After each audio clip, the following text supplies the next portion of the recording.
ನೆಲವಿಲ್ಲದ ಜಲವಿಲ್ಲ, ಜಲವಿಲ್ಲದ ಜೀವ ಇಲ್ಲ, ಜಲವಿಲ್ಲದ ಜೀವವಿಲ್ಲ. ಸಕಲ ಜೀವರಾಶಿಗಳಿಗೂ ನೆಲ ಜಲ ಬೇಕಲ್ಲ, ಜೀವರಾಶಿಗಳಿಗೂ ನೆಲ ಜಲ ಬೇಕಲ್ಲ. ಈ ನೆಲ ಈ ಜಲ ಈ ಮಣ್ಣು ನಮ್ಮದು, ಈ ನೆಲ ಈ ಜಲ ಈ ಮಣ್ಣು ನಮ್ಮದು, ಎಲ್ಲರೂ ಒಂದ. ರಂಗಭೂಮಿ ಈ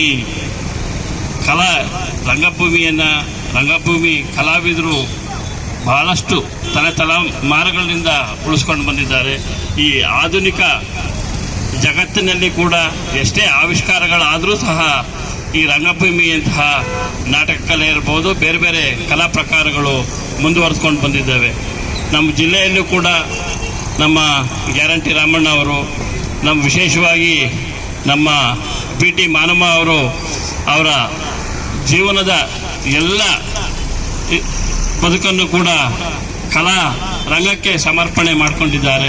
ಹಾಗೆ ನಮ್ಮಲ್ಲಿ ಅದೇ ರೀತಿಯ ಕಲಾ ತಂಡಗಳು, ದೊಡ್ಡ ದೊಡ್ಡ ರಂಗಭೂಮಿ ಕಲಾವಿದರು ಇಲ್ಲಿಂದ ಒಳ್ಳೆ ದೊಡ್ಡ ಹೆಸರುಗಳನ್ನು ಪಡೆದಿದ್ದಂತನ್ನು ನಾವು ನೋಡಿದ್ದೇವೆ. ಇವತ್ತು ಎಷ್ಟೇ ವಿಜ್ಞಾನ ಮುಂದುವರೆದರೂ ಕೂಡ ನಾಟಕ ಕಲೆ ಅಂಥದ್ದು, ವಿಶೇಷವಾಗಿ ಪೌರಾಣಿಕ ನಾಟಕ ಕಲೆ, ಅದರಲ್ಲೂ ಇತ್ತೀಚಿನ ದಿನಗಳಲ್ಲಿ ನಾವು ಪ್ರತಿನಿತ್ಯ ವಿಡಿಯೋಗಳಲ್ಲಿ ನೇರವಾಗಿ ನೋಡ್ಲಿಕ್ಕಾಗ್ತಿದ್ರು, ವಿಡಿಯೋಗಳಲ್ಲಿ ನೋಡ್ತಾ ಇದ್ವಿ. ಮಹಿಳೆಯರು ಕೂಡ ವಿಶೇಷವಾದ ತಂಡಗಳ ಮೂಲಕ ನಾಟಕ ಪ್ರದರ್ಶನಗಳನ್ನ ಮಾಡ್ತಾ ರಂಗಭೂಮಿ ಕಲೆಗೆ ಒಂದು ವಿಶೇಷ ಮೆರುಗನ್ನು ನೀಡಿದ್ದಾರೆ. ಈ ಭೂಮಿ ಇರುವ ತನಕನೂ ಕೂಡ ಈ ಕಲೆಗೆ ಅಳಿವಿಲ್ಲ ಅಂತ ಹೇಳ್ತಾ ಈ ಕಾರ್ಯಕ್ರಮದಲ್ಲಿ ಭಾಗಿಯಾಗಲಿಕ್ಕೆ ಅವಕಾಶ ಮಾಡಿಕೊಟ್ಟ ನಿಮ್ಮೆಲ್ಲರಿಗೂ ಧನ್ಯವಾದಗಳು. ಉದ್ಘಾಟನೆಯಲ್ಲಿ ನಾವು ಪಾಲ್ಗೊಂಡಿರೋದು ನಿಜಕ್ಕೂ ಕೂಡ ಇದೊಂದು ಪುಣ್ಯದ ಕೆಲಸ ಅಂತ ಹೇಳಿ ಈ ಸಂದರ್ಭದಲ್ಲಿ ಹೇಳ್ತಾ ಎಲ್ಲ ರಂಗ ಕಲಾವಿದರಿಗೆ ಶುಭವಾಗಲಿ.